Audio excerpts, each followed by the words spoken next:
Hey, what's going on everyone? It's Papa Pinto here coming at you with another video. It's been a really long time, but I have been going back over some old footage and have been missing making the videos, so I decided to come back and start making some videos again.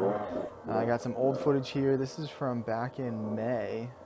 It's a ride I did with my father-in-law, brother-in-law, and I believe my uncle-in-law, Uncle Johnny was with us too. And yeah, it's up at Jones Cree, Washington, the little trail system there. Got just about 20 miles of trails. Super fun place. Turned out to be a really nice day in terms of weather and riding conditions. And yeah, I figured I'd take this time to share my initial thoughts on the Beta 250RR, the 2020 that I have. At this point, I've had it for about 2.5 months. And I know in my last video I mentioned that I was getting it and I would update you guys with it, so here is that video. To start off, my first impressions, I bought the bike from Frank's Motorbikes in Bellevue, and they are awesome there. Frank has been super helpful throughout the transition, getting on a two-stroke, and just throughout the transition of buying a new bike and everything that's needed for it. Beta is super user-friendly, and the dealer experience I have found is awesome, and that has kind of been the consensus from everyone I've talked to on Facebook. There's a really good Facebook following for Beta, and any questions I've had, I've been able to get answered through the Facebook group or through my dealer with Frank. And yeah, so I've just really enjoyed that aspect. I have loved the transition from a 4-stroke to a 2-stroke.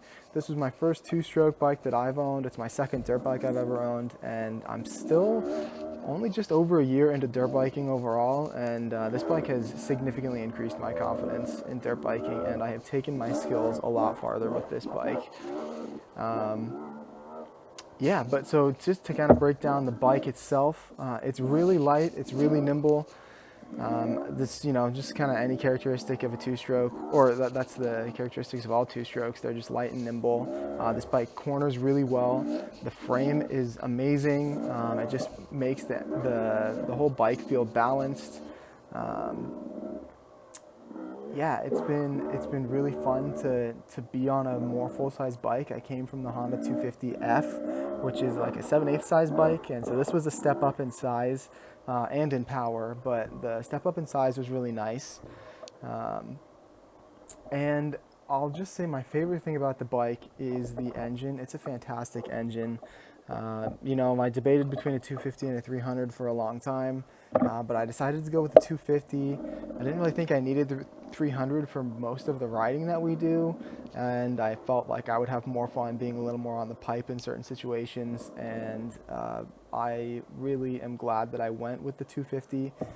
It lugs down in third gear pretty much just as well as the 300 would, and in first and second gear you can just work the clutch a little bit and make it climb anything you want and do anything you want. The engine really is my favorite part about this bike. The power band is really smooth and it builds power everywhere, especially when you get onto the revs. Just the power hit is awesome. And it comes with 2 different map settings that you can switch to right on top of your gas tank, depending on the weather or depending on how you want the power delivery. So it was really nice for me kind of getting into the bike. I would always stay on the softer map setting for rainy day setting, as Beta calls it. And then now I have gotten into more being on the aggressive map more and more. I think that's really awesome. In KTMs and Huskies, you have to take the seat off to switch the map, or you can get a switch installed from the dealer, but Beta gives it to you straight off the bat and in a cheaper package, so I really liked that. Yeah, I guess next I'll talk about the suspension. The suspension is not the best, honestly. I love the bike overall, but the suspension definitely could be better. And, you all right? You see Simon crashed a little bit, but he got right back up.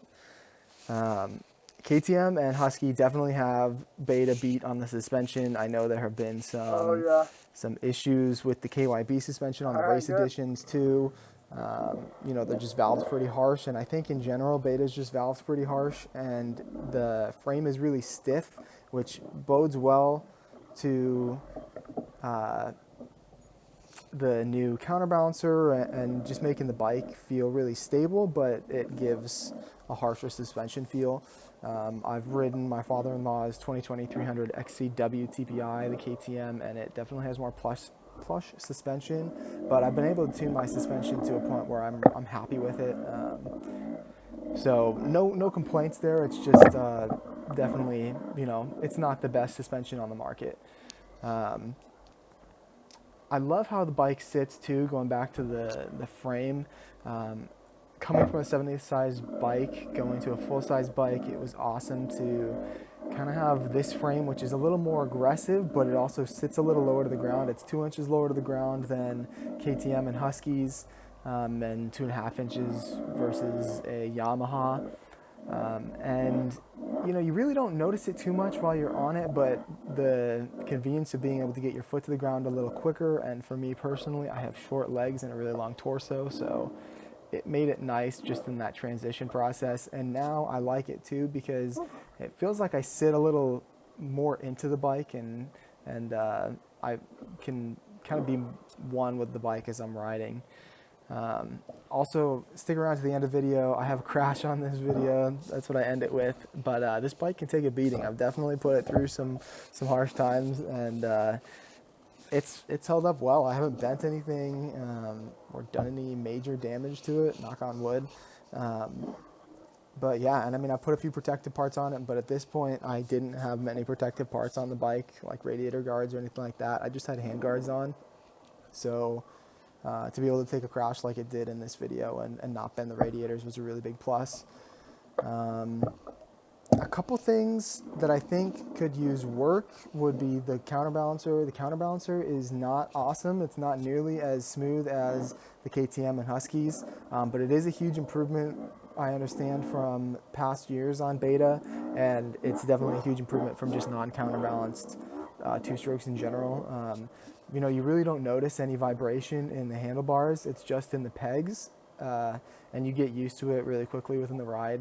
And that's really huge for me because the handlebars is really where I would get arm pump if I was feeling that vibration, and I don't feel that vibration in the handlebars, so I'm okay with it in the pegs. And then also the seat really sucks. The seat is like sitting on a 2x4. It's really small, and I know that definitely aids to the being 2 inches lower to the ground than Husky and KTM's, but it's really hard. And I know you can get comfort seats and things like that, but yeah, it just kind of, it's a hard seat, so know that going into it. But I've been standing up probably about 80% of the time when I ride now, and maybe a little less at this time of this video, but yeah, I try to stand up a lot more now, so it's not too bad, the seat. I don't really notice it unless I'm doing really, really, really long rides. Another thing that was kind of unfortunate for me, and it was a common thing for betas, was the speedometer cable on my bike came broken from the factory. Apparently they had an updated speedometer cable that came out about halfway through the year, and I got it from my dealer for free and put it on. It was a super easy install, but it was nice that Beta gave it to me for free. It just kind of sucked that it didn't come working from the factory. But overall, I've been super happy with the dealer service and the customer service with Beta. Tim Pilge, I think is how you pronounce his last name. He's awesome with Beta and customer service. I've emailed with him before about a couple of issues, and he just responds immediately and makes sure there's a dealer plan in place, and everything's covered with them. And specifically, that was with a spark plug issue I had. So when I first bought the bike, something was wrong with it where I kept fouling plugs probably every 2 to 3 starts, cold starts. So every 2 to 3 rides, I would get like maybe 10 hours on the bike, and then I would foul a plug. And this came out to be an electrical issue, and Beta does have electrical issues. I'm not going to sugarcoat it, but they've been really good in 2020, and Beta actually released an updated wiring harness for the second half of 2020, which my bike got for free, and it also got a couple other electronic parts updated for free. And so, Beta realized their mistake. They released an update for it, and they made it free for anyone that owned an existing Beta and put it on, all the Betas that weren't sold yet. And, that's something that I really like about Beta. KTM and Husky wouldn't do that. I know you can get their ECUs reflashed and things like that, but you have to pay for it. And even though they know that, the updated ECU flashing is better, they still make you pay for it with the dealer. Beta, on the other hand, they're all about customer service, and that was one of the huge reasons that I decided to go with Beta was the customer service aspect. I have a dealer that's 5 minutes away from basically where I live, and it's super easy to go talk to my dealer. He's a great guy, and parts availability is super easy for me because I'm right next to that dealer.